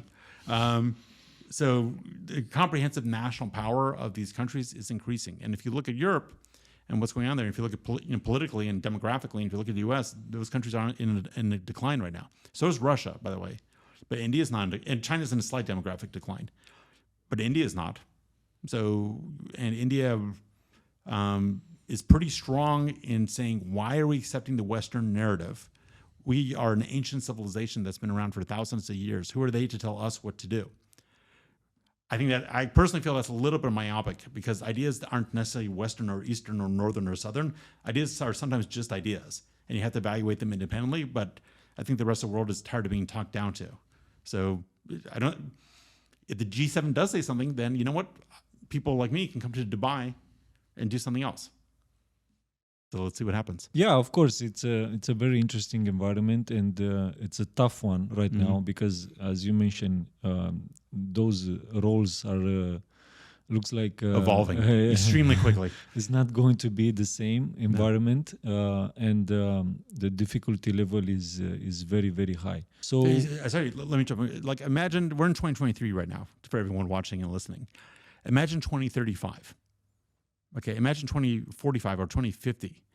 Okay, the U.S., if we're lucky, will be the third largest economy on the planet, if we're lucky. China and India will probably be ahead, and India may be coming up on China at that point. India now has the world's largest population, and it's not demographically aging. China has an extremely rapid aging population. India doesn't. All right, so at this point, by those years, unfortunately, Russia and Ukraine will have disappeared, because they'll either be Islamic Revolution in Russia, or Ukraine will become depopulated, or something else will happen. And and Europe will be, if not majority Muslim, coming up on it, and the Muslims will be younger than the original population. It's going to be, and Africa is going to be the most populated continent with the youngest population ever. Okay, so Africa's going to become, at least demographically, the center of the world. This is a very, very, this world is unrecognizable to what we have now, and it's going to be a much hotter world. With Middle East becoming new Europe. The problem is climate change. Okay, so there's a real problem here, which is when you get towards the middle of the century, you're going to start creeping up on weather, and there's something called wet bulb temperature. When you have a certain kind of humidity and a certain kind of temperature where you literally cannot survive outside because your body you can't respirate out the heat. And you're going to see that pretty soon in the Middle East. So you're going to have to live in domes, underground, or in air-conditioned units. Okay, and that when you produce air conditioning, that obviously lets out more greenhouse gases and makes it go faster, faster, faster. So on one hand, you have very organized governments here. We talked about it last time. You have a benefit of, their kind of government seems to work better than Europe does right now. You can make, they seem organized. They seem to have a plan. All the Arabs that I've met, the Emiratis, are very high-class people. They're educated. They're serious. So I don't think they're going to fall off a cliff, but they got a real problem, which is, climate change is going to hit here quickly. Yeah, but if you look back in like 10 years ago, I've been living here for a decade almost. Like I came in 2014, way hotter than now. Like during the summers was more than 50. Now is maximum okay, 47-ish, but You sure it wasn't 50 this summer? I kept on seeing 10 years ago, yeah. No, are you sure it wasn't 50 degrees this summer? This summer. Yeah, I'm saying I'll make you a coffee bet. I won't make you a beer bet because we're in the Middle East. But I'll maybe make you the a coffee bet. intensity Yeah. is similar, but the period is shorter. Very possible. Before it was like starting with April already too hot, like up to October. Now it's like very peak is July, August. Then it's going to be back to normal. So I'm seeing like a lot of improvements here, and I think in the next 5 years will be like a very clear, fall, and like we can talk literally winter with a lot of rains and stuff, and summer not that much in very very hot, like unacceptable. Well, let me address that. You may be right for 5 years. They used to call it global warming. Now they call it climate change. Okay, why? Because the weather and the climate is such a complex interactive system that you're not going to have consistent warming all over the planet. You're going to have changing patterns as more energy pours into the system. But on the average, the temperature of the globe is rising. Now, in this or that location, this current may become stronger. This stream of cold air may become stronger. This warm air may go a different direction. So climate patterns are going to change, right? And we may actually have a period where it's cooler and nicer in certain places as patterns shift. But overall, okay, this is closer to the equator than Europe is. And overall, when you start going 20, 30, 40, 50 years out, I think it's going to get extremely hot. And I read plenty of articles on this. There may be a blip right now, but I wouldn't bet on it. And you have an issue where even Europe is getting scorched right now. Fires and fires and fires. Maybe this area is lucky that it doesn't have such dense forestry to burn. But you're seeing Australia, you're seeing it in Europe, you're beginning to see in the US. New York is flooded right now. I don't know if you're seeing that over here, but it's literally flooded. You can't go to the subway station, and the streets are flooded. And stuff happened in Turkey recently. It's going to get wild. When you say, is it going to be the New York, you mean how? In terms of society vibe, like if you look back in 10 years ago, like here, almost, very few stuff. But then everything is here in terms of, you start with sports, right? And then entertainment. And then a lot of intercultural stuff. Like the vibe will be here. Like people will get bored. The Europe is already bored. Like nothing new, and everything is here. Here they are going to build as per the signature of the place, right? The largest, the biggest. They are not interested in something else. So obviously this is going to attract a lot, particularly when it's new. So I think I would. That's why I think people will switch from Europe to here to spend a lot of time in the Middle East. I would give this region more credit than saying, is it the New Europe? I think to call it the New Europe is kind of like not giving it enough credit. What it is I think they're taking the best elements from all around the world, filtering them, doing what makes sense in an integrated way, and doing it big. Okay, that is something that they're able to do and they can afford to do because it didn't exist here before. So they don't have to tear something down to make it. They just can create it. It's kind of like the ex-Soviet bloc when the wall fell, because they could just throw everything away and just start building something new. That's different from the Europe and the US, because the US and Europe have legacy systems and infrastructure that sometimes is hundreds of years old, but you can't tear it down because everything has grown up and depended on it. So when you have places like the Middle East, when you have places in certain places in East Asia, I think you could actually do this in South America. They got their act together. You can do this in Africa. When you have places that are sort of late bloomers, but have resources and intelligence and a plan, they can build something really cool. So I'm seeing that. I mean, talented people like you and me are here. Okay, so I'll flatter us.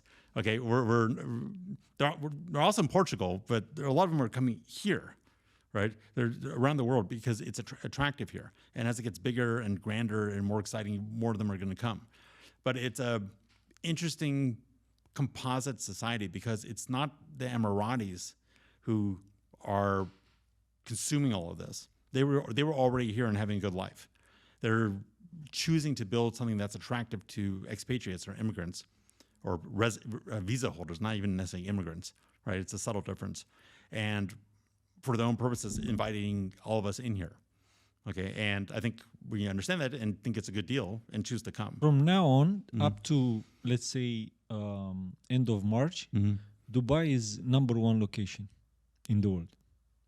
Like for everything. Business-wise, vacation, everything what you want, Dubai. Because the weather is going to be, discussing in Europe. I'm not arguing with you. I'm pro Dubai. I'm here. Sounds like I'm arguing that point. I mean, discussing in terms of not what everyone wants to take on vacation, right? Summer vibes and getting tan, spend time by the pool, those kind of things, right? Where you get them? Okay, you can go to Maldives, or other locations, Hawaii, whatever, but Dubai is offering you a lot more than just nice temperatures. And that's why it's great. We can see now in our industry, right, in crypto space, like only this month, I think around 7 or 8 events, right, major ones, global ones. So starting from now on up to for the next 4 or 5 months, Dubai is the #1 location and everything what you want to do. So that's why now we are. That's why I came back from Germany to here this summer.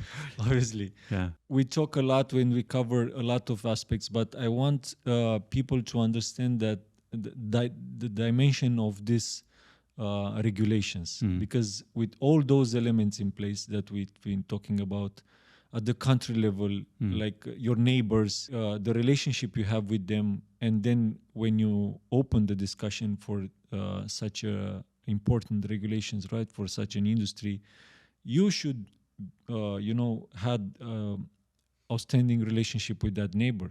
Not at that starting point, let's talk about this new stuff right now, but actually we kill each other for years, right?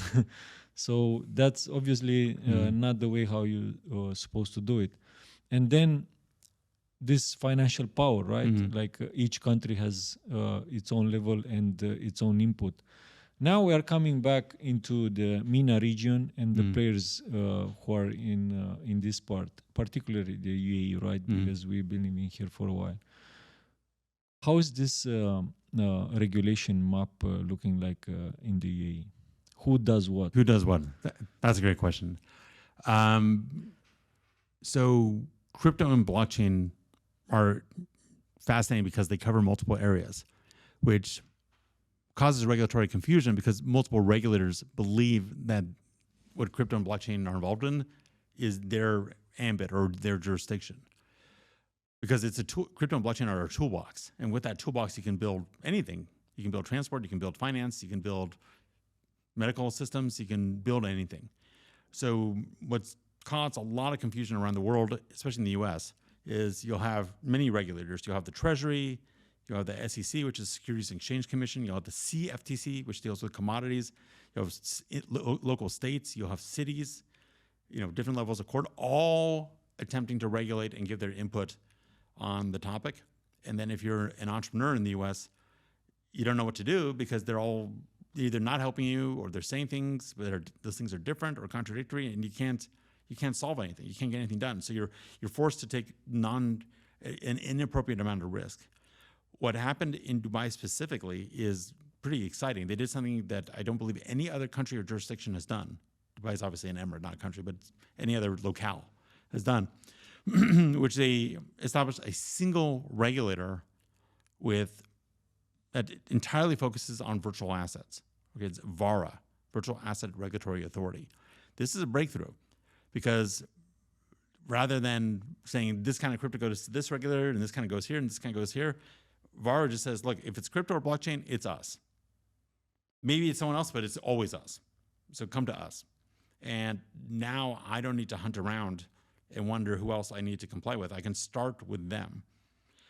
So and this leads into a very interesting topic because we are in the UAE. This is a little bit like Switzerland in its governance in that the individual emirates, whether it's Abu Dhabi or Dubai or Ras Al Khaimah or Sharjah, they have a lot of local autonomy, right? So even though it's a federal system, you have a central government in Abu Dhabi, the individual emirates have levels of regulation. And Dubai especially has very strong autonomy within the system. They have a lot of regulatory freedom because of the nature, the history of this place.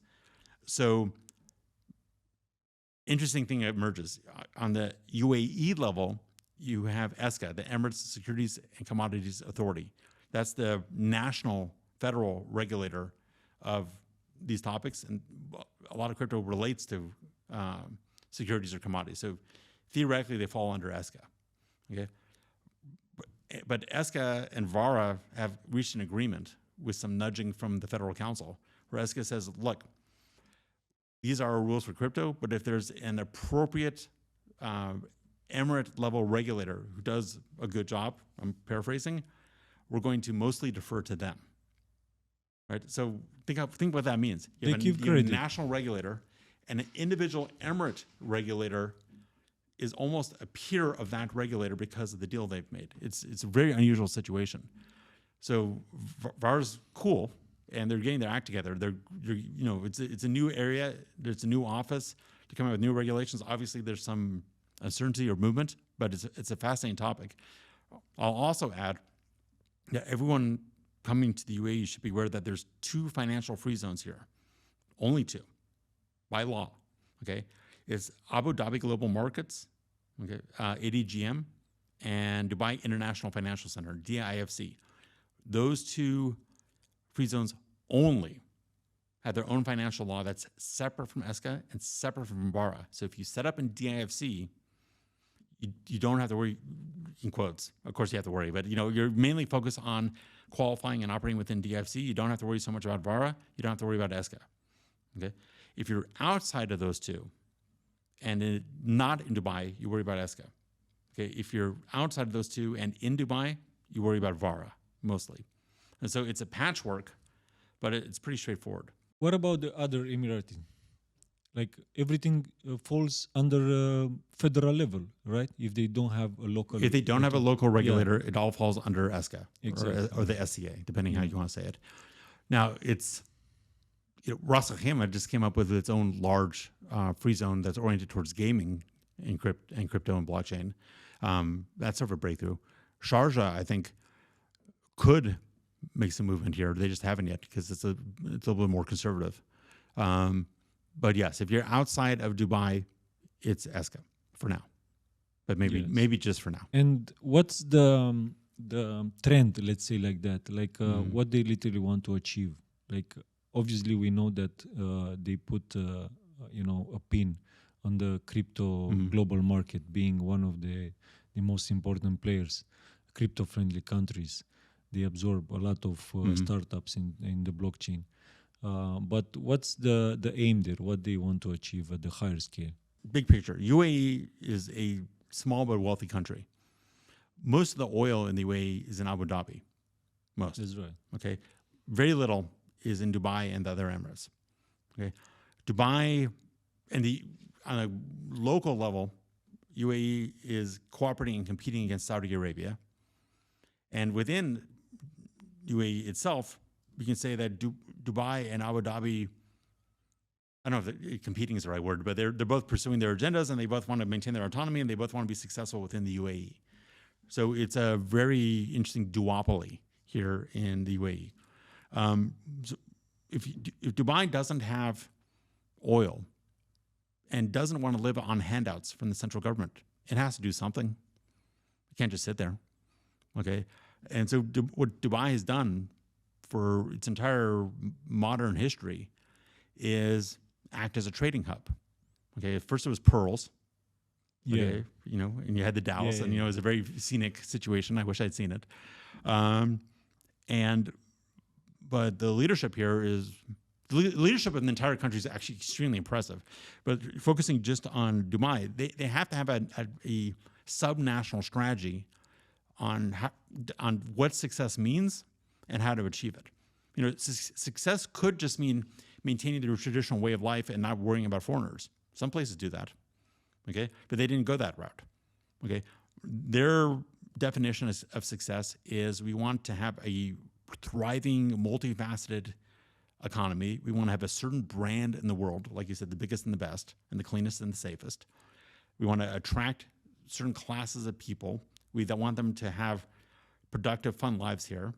And to a certain extent, when they're old and retired, we're going to wish them well and show them the door.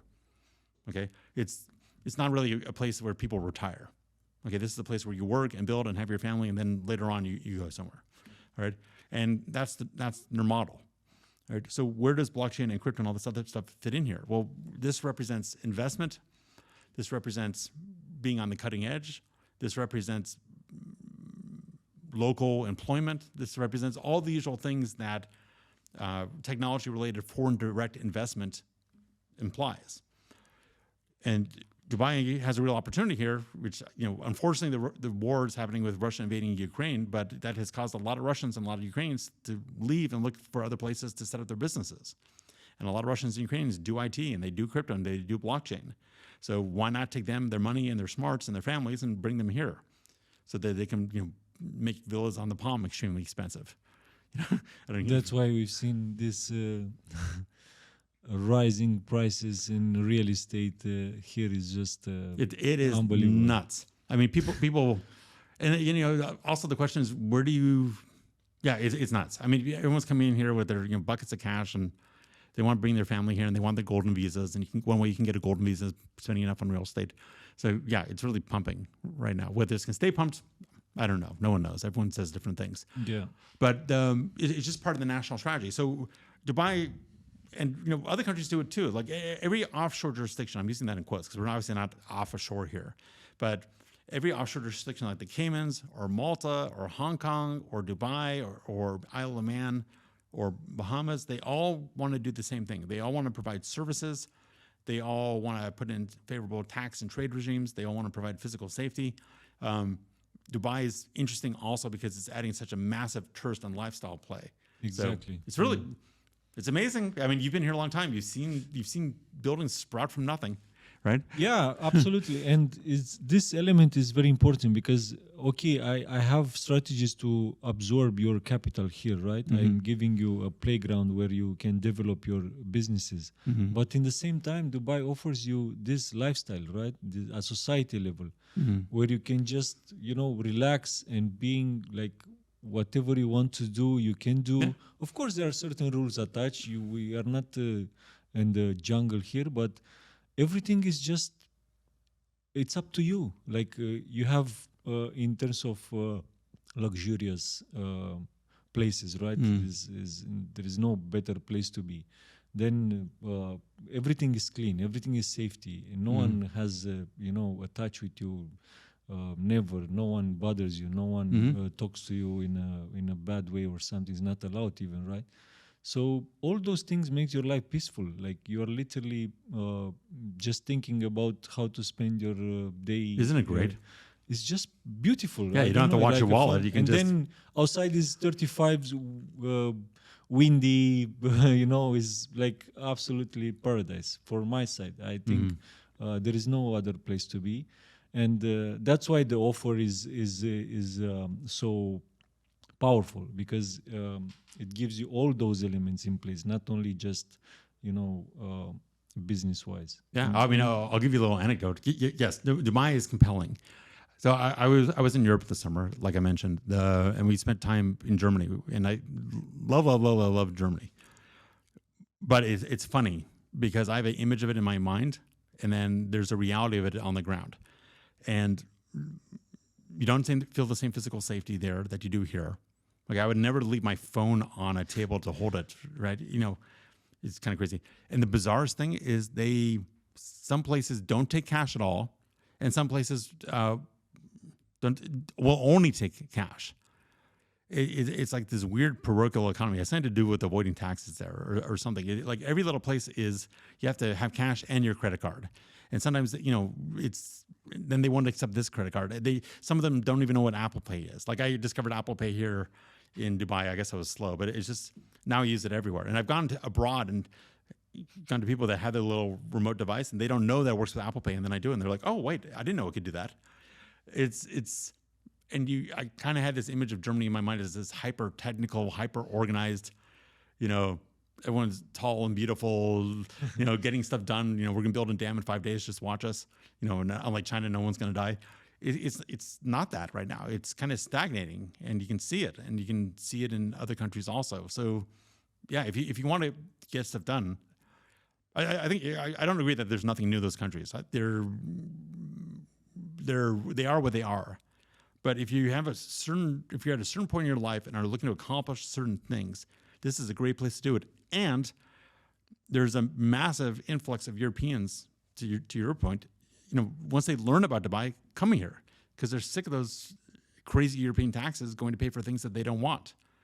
Yeah, I still have questions from friends, from people outside, and they ask me, but can you wear like a shirt? Can you wear like what do you think? Like, come here and see the vibe. Like, is unbelievable. Yeah, I've heard stuff they like still it's have this unfriendly to idea women. of being a Muslim country, very strict rules. You can go outside to do. No, you can do whatever you want. Literally, whatever you as long as you are aligned with the rules, you can do. Of course, this is tricky with whatever you want, but.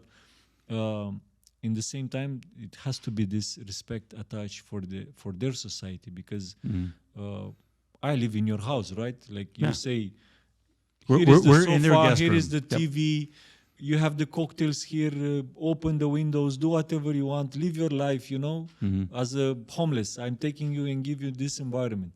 But then the rules are, like, you leave the room, close the lights, switch off the TV. So obviously you need to follow the rules if you want to live here. I'm okay with the rules here. That's it. Like, respect the rules, respect the society, respect the culture, and then no one touches you. It's like it's very simple fact. Yeah. And by the way, the cops are nice, which is kind of interesting coming from the United States. They're nice.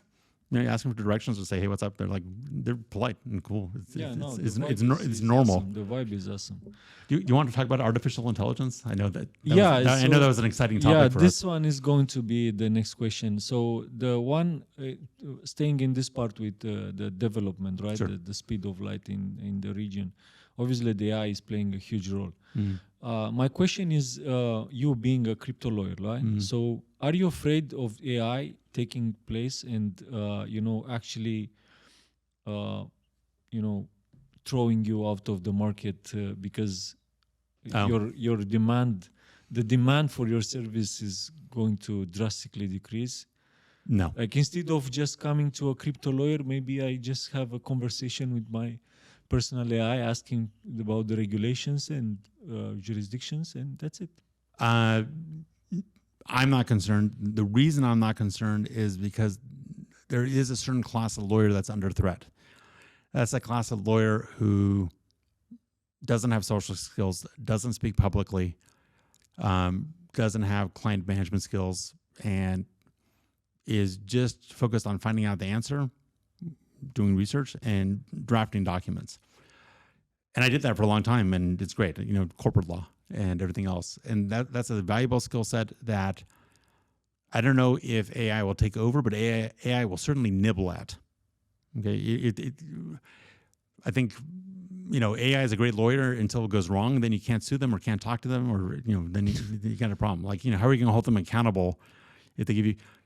So, let me switch for a second. There was an interesting case. I think it was in California, but it's definitely in the United States, where a lawyer was going to appear in court, okay, and wrote a brief for a motion, and asked the AI for supporting cases that he could cite within the brief. And the AI gave him those cases. And part of what the lawyer said when he asked the AI, ChatGPT or whatever, is make sure that these are real. And the AI said, yeah, of course they're real. Here. The lawyer goes to court, files the motion, and it turns out those cases don't even exist. The AI made them up. Right? And the lawyer got sanctioned a little bit, but I think they probably had mercy on him because it's such a new issue. And you can just Google this and see all about this. This stuff's not perfectly reliable. Now, humans aren't reliable either, but a human you can dialogue with, or they can fix their mistakes, or you can say, hey, what about this? The AI is fantastic, but it's not quite there yet. I mean, I've used ChatGPT and these other tools a lot. There is a certain. By the way, ChatGPT just achieved 1,500 IQ. Well, there you go. It's almost up to us. You and I. No, just kidding. Close to you. No, please. No, but That's a if you flattering think a thought. second, it is something. It's something. Look, but by the time someone like me gets in trouble, everyone's already been in trouble for a while. Okay, now that doesn't mean it can't happen. I mean, if the robots come with lasers and shoot me, then so be it. Okay, but by the time someone like me gets in trouble, everyone else has been in trouble for a long time. But it's creeping up on us. I mean, artists are being replaced. Soon movies will be replaced. Teachers will be replaced. It's creeping up on us. Now the question is, what do we do with that? Some people say this is great. They'll do the work for us, and we'll just have leisure. Well, that's hardly the case, because the wealth that these things create isn't going to be funneled to in an even manner, and maybe it shouldn't be. Right? Just because I'm a homeless bum and AI takes over someone else's job, that doesn't mean all of a sudden I can live a good life. There's going to be huge groups of people made redundant. Now, this has happened all through human history. Okay, it used to be a guy in the elevator that would bring you to your floor, and now you just push a button.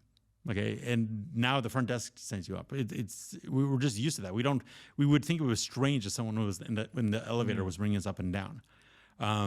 It's normal. Okay, and self-driving cars are gonna feel strange at the beginning, but then First 6 months. for 6 months, and then we'd like thank you, Exactly. who.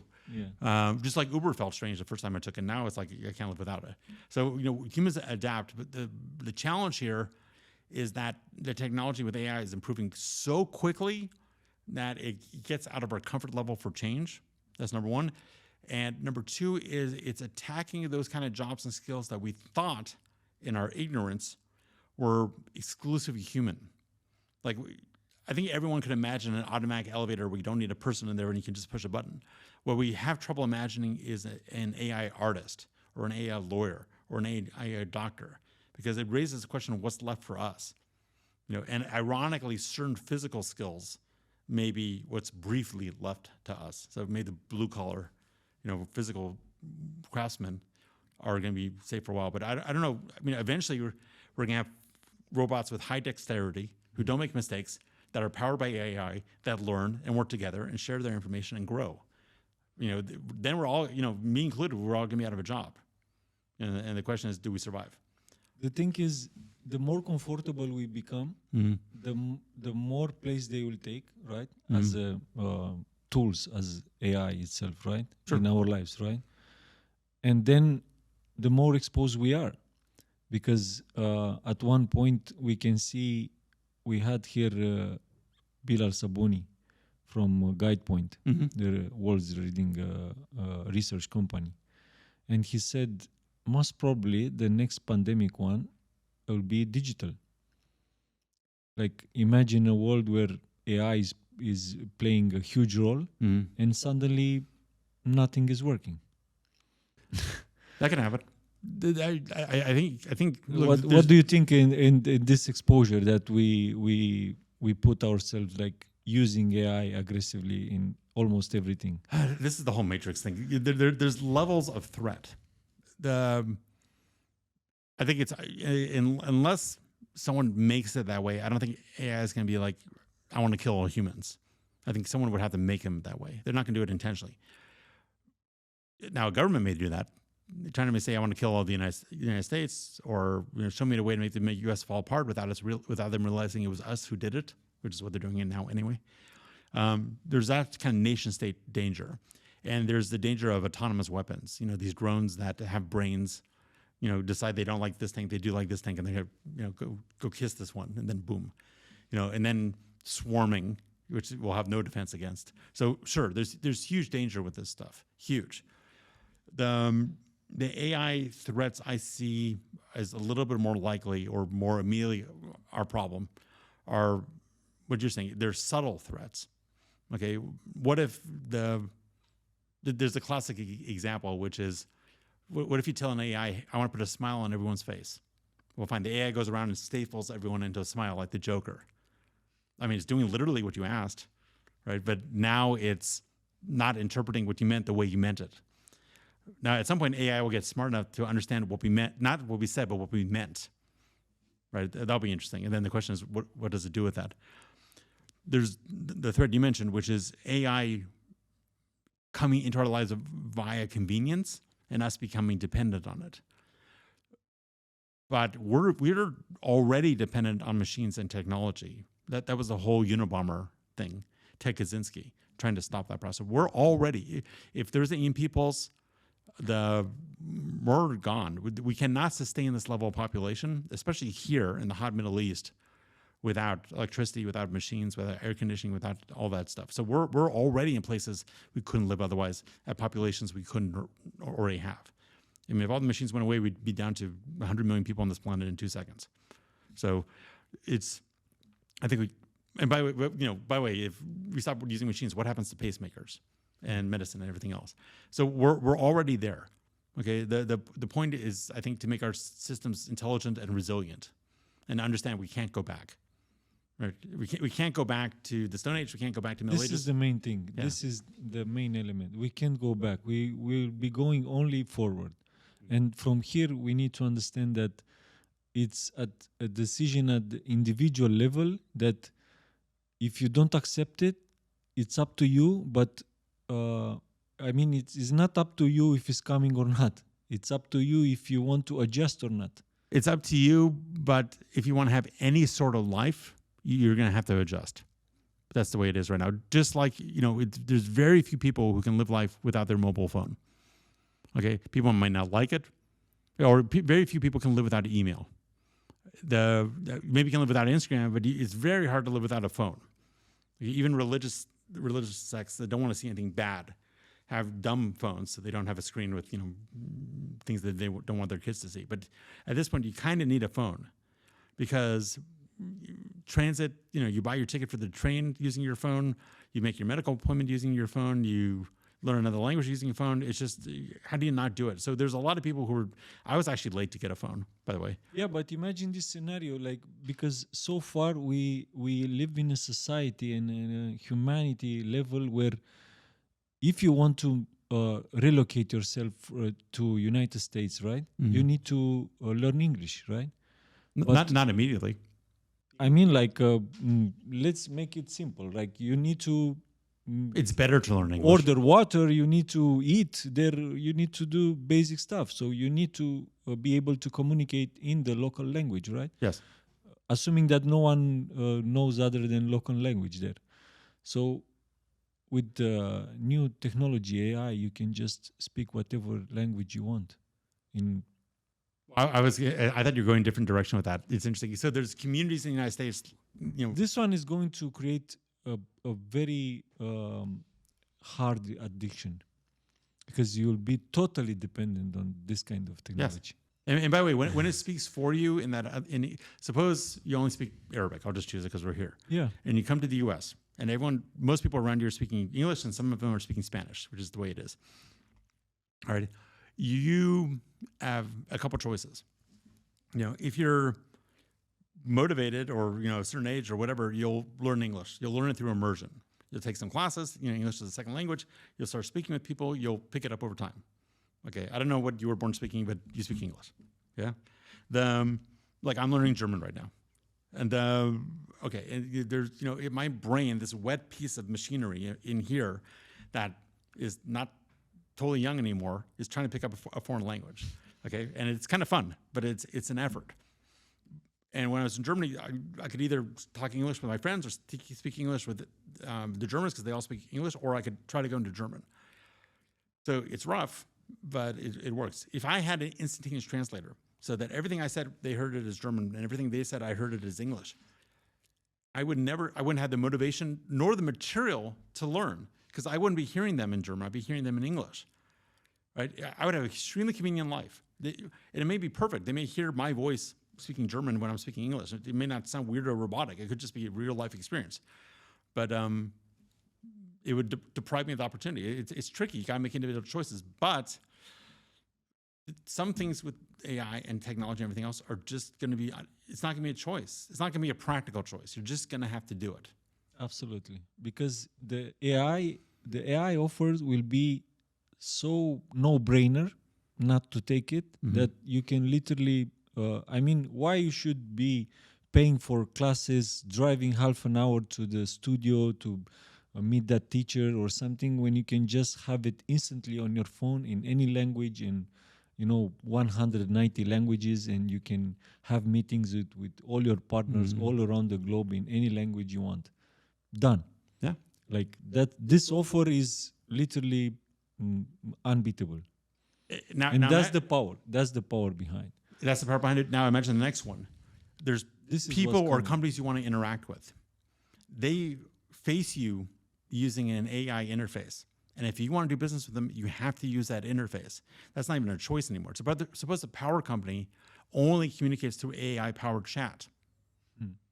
Okay? That's not you choosing this power company and that power company. There's only one power company where you are, realistically, or the phone company. You're going to have to use AI. It just won't be your AI. Have you seen the interview between Lex Friedman and Mark? Yeah. Have you seen the what's? And I'm Well, sure Elon that Musk or Mark Zuckerberg? no, Mark Zuckerberg. The latest one Maybe when parts. they literally did the interview in Metaverse, and it was a difference between 2021 Mhm. and 2023, like what they have right now, Meta. And I'm sure 100% this is like maybe 60-70% of what they have, right? They didn't put the latest stuff, right? But the difference is huge. Like the face, everything is literally how we look right now. So I find that it's impressive. extremely freaky. Yeah, if you watch the interview, like is insane.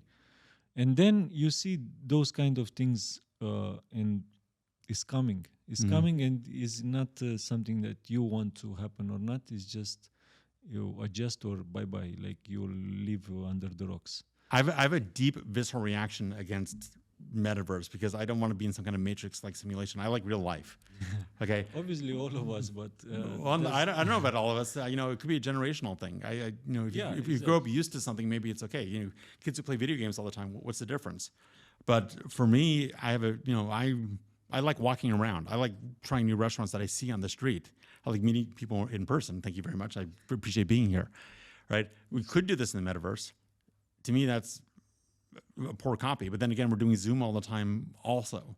So maybe it just needs to get a lot better before I am okay with it. But right now it feels, I don't want to sit at home on the right couch now is with my not there. goggles. Right now is not there, but you'll see the difference when the level of entertainment, your brain will be entertained with this technology is going to create such an addiction that the dopamine will just scream all the time like I want, because you'll be able to You know how scary swim that is? in Bali and Yeah. then switch to playing basketball with Michael Jordan, discovering new stuff in Saudi Arabia and stuff like that in 5 minutes. Those are very family friendly examples. I think there's some not family friendly examples you can do that will get people dopamine existed to an extreme amount. But I know we're short on time, but just to wrap up, but when you have AI powered girlfriends or conversation partners or friends or love interests who know what you want and adapt on the fly, and you can do it in complete privacy, and no one knows, and it's completely immersive, that's going to capture a lot of humanity, and they'll never leave. And then when things happen in real life, whether it's China or robots or anything, we're going to be defenseless because we'll spend our time on that stuff and not at the gym. And you see things like on Instagram, for example, there are already big accounts with virtual girls, like literally AI made, right? Yeah. Already millions of following. Like literally people, they are so not also interested, but their brain is so addicted to those kind of things, new stuff. This is new. Like you can build whatever you want and in the way you want, and you want this car to look like this, yeah, you can have it and drive it. Is this very, very And the technology is getting better extremely quickly. Yeah. The first time they did that, you could always look at the hands, and the hands were strange because AI can't do hands, couldn't do hands. Everyone noticed it, everyone made fun of it, then it fixed it, and now the hands are perfect. Then it was like, oh, that's AI, it looks fake. Now you can't tell. I literally, and what's the difference between AI and Photoshop and a filter? Yeah, but that's a wrap, and I'm looking forward to have you again with us. You as a guest, you make the podcast valuable all the time. This is what we aim here at Iron Capital Talks, to connect with valuable individuals from the space, share here their journeys and experiences, as I mentioned multiple times so far. And you can find us on all major platforms and as Iron Capital News. Please drop me a comment below. Tell us how we did it, if you find it useful. And don't forget to subscribe if you consider. And let me know which one you want us to interview at this table. And as I'm the man of my community, I will do my best for it. And thank you so much for watching. See you on the next one. Thank you. That's it.